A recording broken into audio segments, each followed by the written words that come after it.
Salam alaikum.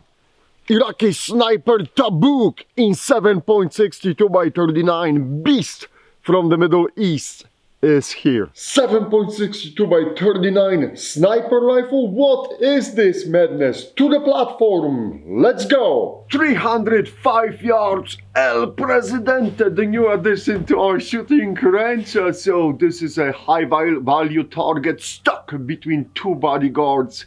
And with the El Nino, the successor, on my right side. So we're going to try to whack that guy first. Of course, we got some moisture dripping from the ceiling because it was the frost overnight. So everything is melting right now. Perfect conditions for the sticky shots. Ula, are we ready at 305? Yes, let's go. All right, safety goes down, around in the chamber. Let's see if we can put that guy out of the misery. Boom, right between the eyes. Okay, I'm not going to waste my time. Let's take the bodyguards. One. Whoa, was that hit on the bodyguard or the El Presidente again? I think you should El Presidente. El Presidente got that double tapped. Okay, that's fine. Three times. There's something going on the left side. Let me push it to the right. Boom, now we got the bodyguard. Let's see if we can take the El Nino down. Yeah, I feel the light breeze from right to left. And boom. And El Nino was liquidated too. So let me see what happened there quickly. Yes, the hit is on the left side. And guys, there is a light breeze coming in. You may not see it, but that's enough for the 7.62 by 39 to start drifting left, as you could see it. So Iraqi Tabuk is in 7.62 by 39, not in 7.62 by 54R, and you see how prone to wind changes that round is. That being said, Ula will go to 365 yards and let's do know your limits. All right, 365, and I will keep the same setting on the scope. What I'm going to do, I'm going to use the post on the reticle to try to hit that plate, and I'm going to move it to the right side of the plate. I can feel that breeze, slight breeze. 365, that's a lot of yardage for the 7.62 by 39. So let me reposition myself. As soon as Zula will say she's ready, we'll start engaging those plates and we'll see. That should be interesting. Okay, let's go. Yeah, she's ready. All right. First plate.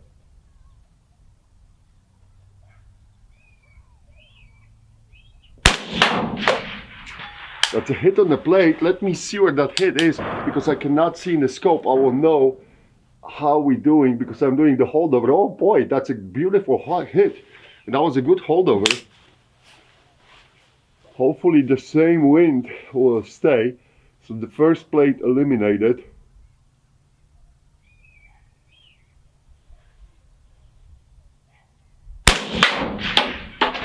Second plate eliminated.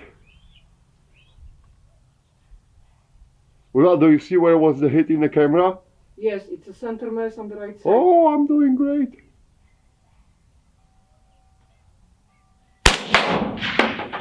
Three plates in a row. This guy is on fire. And watch me to screw that one up. How we did on that plate? Low on the left. Low on the left, okay. And that's a miss. Still, three plates at 365 yards. Oh, I see what you mean. So I was like at the basically 7 o'clock hit. So it is what it is. Three plates, I'm happy with that. 3 plates out of 5 cleared on that rock with the holdovers for the wind and without dialing anything for the 365. So hey, job well done. Ula will move to 400. This time I'll adjust on the scope and I'm moving to what should be We'll try to go for the small plate, okay? Sure thing. El Nino 2, that's his brother. So we eliminated El Presidente and El Nino with him, but he has two little bastards, and we gotta take that one too out. Okay, let's go. And again, I'm going to watch out for that wind. Now we are past 400 yards. Let's see what we can do.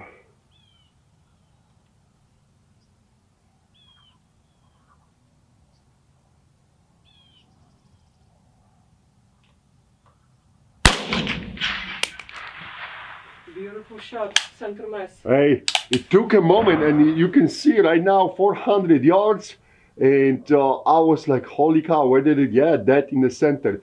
Where is the hit? But it came back to us. Man, 7.62 by 39, it's a weird round, okay? I love that round, but it has its limitations. But this rifle definitely can push the rounds past the regular, what you would expect from the AK distances. Ola, we'll do the 450 yards, we'll do the commander's bunker, okay? That's the, as you can see, I built the nice little tent from the camel net. Oh, I'm out. I'm probably out. Let me remove the mag. Yep, the mag is out. Nothing in the chamber. Yeah, if you're spending the rounds, you have to reload. So let me quickly reload. The magazine takes 10 rounds. The one magazine I'm using, and I had the one round in the chamber when we started, so it was 11 shots. So it is what it is. Let me reload, and I should do that before the ULA set up the camera. I should reload when the ULA was setting up the camera, right? All right. Magazine in the magazine well. Let me charge it. Round in the chamber. Ola, are we ready? Yep. All right. Watch out for the wind.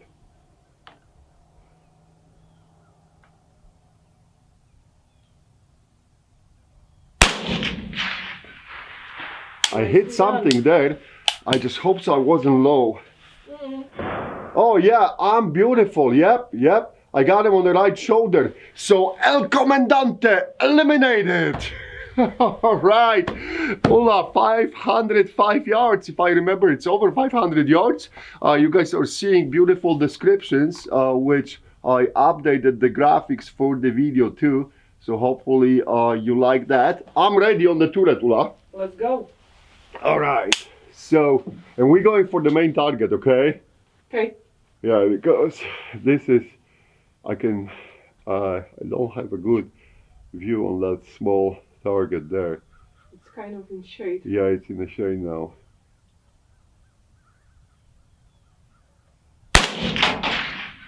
Nice. Center mass. Center mass, I see the little dot on it.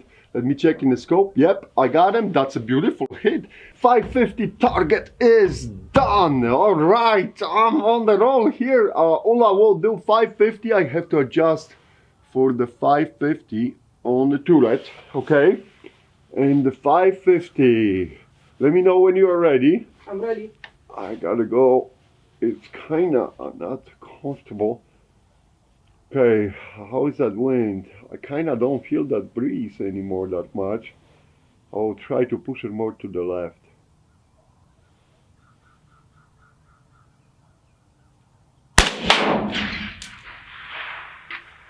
Right arm. That sounded like a hit, and we are on the right arm. See, I knew it, guys. I knew it. That breeze died out. I pushed it more. The hit is exactly what I was aiming. So there you go. You gotta be extremely sensitive. I still thought that there's more wind left on the field, but it didn't. It didn't blow as hard. So, but you gotta be extremely careful with those shots with 7.62 by 39 at the extended ranges. And the sun is kind of going behind the clouds. We got the rain coming in too. Hopefully we'll finish filming before the rain. But I actually like it that the sun is going behind the clouds. You guys should have a better view. 600 yards, Ola, 600 yards. Okay. And 600 yards. That should be it. Yep. for me. Let me know when you're ready. It's ready. Alright. That's a long shot for that caliber. Let's see what we can do.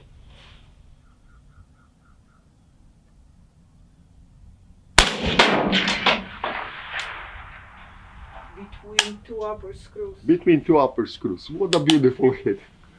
I didn't see it yet, but Ula is saying between two. Oh my gosh, I'm dead in the center. Beautiful, beautiful hit.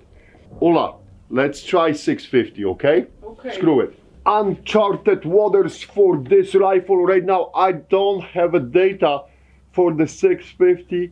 I'll just hold it a little higher and leave the same setting on the scope.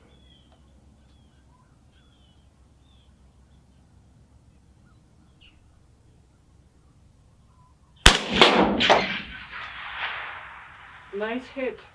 Where I got him. All right, yeah, upper body. So I use the post. I use the post, not the tip of the chevron, and it's a perfect hit. So we improvised for the 650. Let's jump to 700, Ula. Okay. I'll add half value to the scope, okay? And we'll see how this is going to end up, okay? Just 1 second. Yeah, let me know. I'm completely guessing. As I said, I don't have the dope for those distances now. Okay, let's go.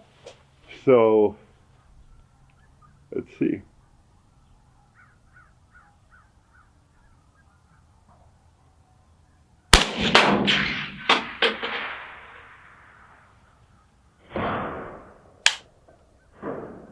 Anything? No. And no feedback. No feedback. Now one more shot.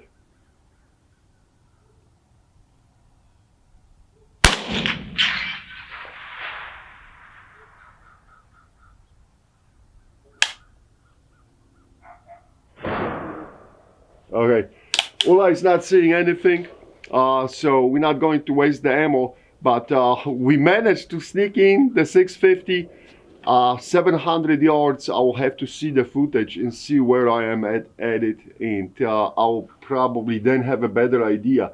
But I have no doubt in my mind that you can whack the targets with it at the 700 yards too. This is just jaw dropping, guys. This is 7.62 by 39. Look at what I'm using. As I said, Pernal ammo. I'm not cheating. So it is delivering. This is not the match grade ammo by no means, you know. And you're just whacking the targets at the extended ranges with this rifle. So that's it. Going back to the studio, and I'll discuss in details what we got there. Oh, Ula, you know what? I'll add the few rounds to the magazine, and let's put some more hits if we can on 650, okay? Sure. Let's see what we can do. So if you could go back to 650, that would be awesome.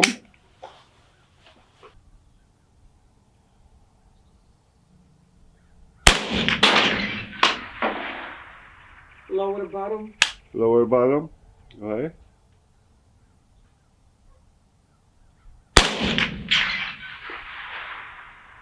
Between two lower screws. All right.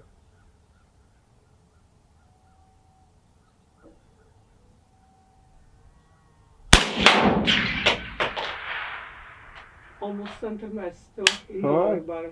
All right, there you go, guys. Not probably from what Ula is saying, not the beautiful group, but we whacking. Yeah, it's not the beautiful group by all means, but we whacking that plate at 650. So, hey, this rifle can do it. So, I gotta tell you guys, I am honestly surprised. I think this whole system here pushes the 7.62 by 39 round to its limits, and it can deliver very accurate fire. Now you have to understand the ballistic of 7.62 by 39. At those extended ranges, we really are climbing the rainbow. And the flight path for that bullet is just ridiculous. Just look at the trace, right? So it is jaw-dropping. But as the system, as the rifle, it delivers very accurate fire. And I was taken by the surprise. I thought up to 500 yards will be okay because you got that longer barrel and you're pushing more velocity, but it is 7.62 by 39, right? So you are facing some headwinds, and the wind especially is just brutal on the 7.62 by 39. You have to be absolutely spot on with your wind calls when shooting at extended ranges from that cartridge. So I was surprised. Yes, I was honestly surprised. I think that the rifle performed much better than what I was expecting to see. And it is really just the example that you should never underestimate the opponent, right? And in this case, the rifle absolutely delivered. But let's talk about the construction and the history of the whole system. So in the late 70s, Yugoslavians connected with the Iraqis, and the Zastava put the foothold in Iraq. And if you look at the genesis of the Tabuk sniper rifle, don't look any further than the Zastava M70 series, right? You can see the receiver is, everything is basically the same with the exception of the stock and the longer barrel. I even once made a joke that if you chain the Zastava M70 to the tree on the one side and put the chain on the barrel and connect it to the tractor on the other side and stretch it out, you're going to have to book sniper. And that's exactly what happened. So of course the rear stock is different, and with this setup I had this rock scope on it. I did not have a good eye relief, so I had to add a little bit to it, but the way how this rifle looks like, I think it perfectly mirrors what you could see from Iraq.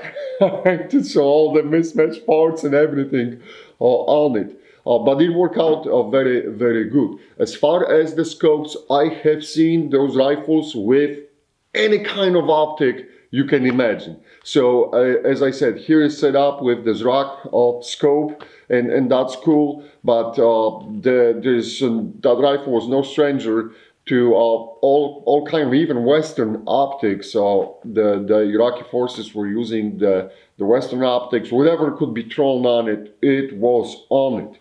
Not that many pictures floating around on the internet to show, but like, trust me, the whatever I seen, the pics, this rifle was sporting any kind of optic you can have on that rifle. Anyhow, let's go back to Zastava for a second. So the late 70s, Iraq starts their own production of the AKs, and basically everything is copied, or not copied, but like it looks like Zastava, right? The people were involved from the Zastava, and the Zastava put their own footprint on that, or fingerprint, I said, not the footprint, but the fingerprint on the style and the production of the rifles.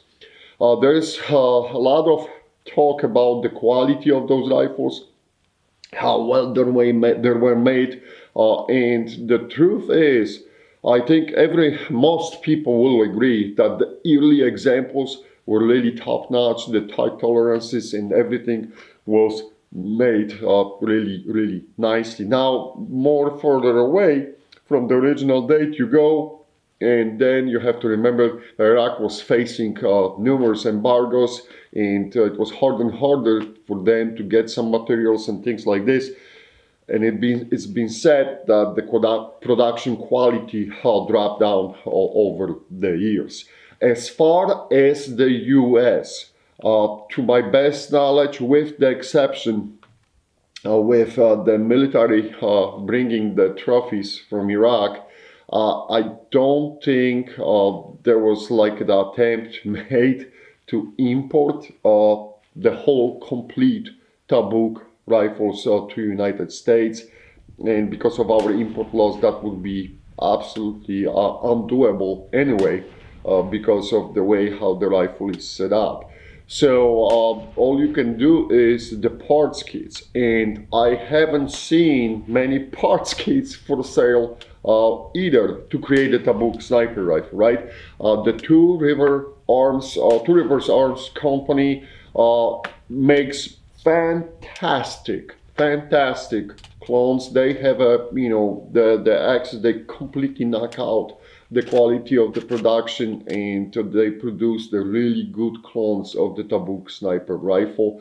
And if you're interested in having that rifle, I'll definitely give them a look. They know what they're doing, and those rifles are shooting great. Other than that, you're going to have a little bit of issues and the problems finding the parts kits and putting everything together, you know. It's tricky. So not that many options on the US market, not very popular rifle at all on the US market, but regardless, I think it's absolutely a riot to shoot.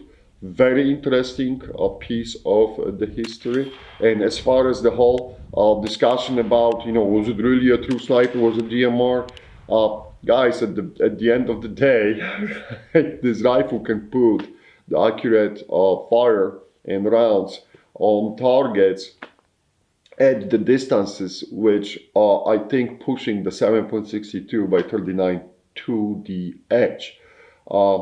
Is it a true sniper rifle per Western standards?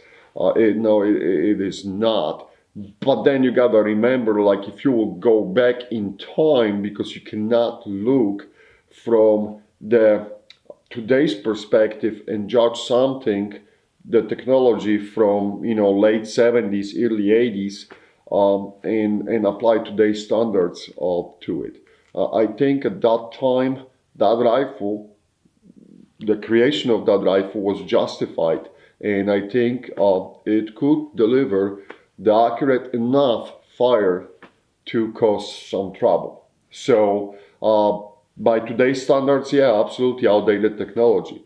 But if you will go those 40 years back in time, right, and look what we were doing then and how we were struggling with semi-auto sniper rifles, and you got this. I mean, you know, you can put those old rifles to the basket and see what was happening at that time. To me, I would say again, I was taken by surprise what this rifle could actually do as far as accuracy wise. And again, you have to respect the opponent no matter what they use. And this is the classic example that you should never draw the jump to the conclusions. Don't judge the book by the cover. This is the classic example. Just look, boy, it's a stretch out AK, what I'm going to have from it. You know, yeah, you can have a lot from it. And those who will elect to ignore it, they may go for a rough ride. But it is what it is. Guys, big thanks to our Patreon. I cannot stress this out. If you would like really help the channel with the absorbing the costs of the production and ammo, I'll place the link in the comments to the Patreon for the Vintage Rifle Shooters Club. If you want to buy t-shirts and from the Vintage Rifle Shooters Club, there is a link for the t-shirts too. Everything helps. Big thanks to Matt. Matt helped to make that episode possible because of this rifle came from him. So thank you, Matt.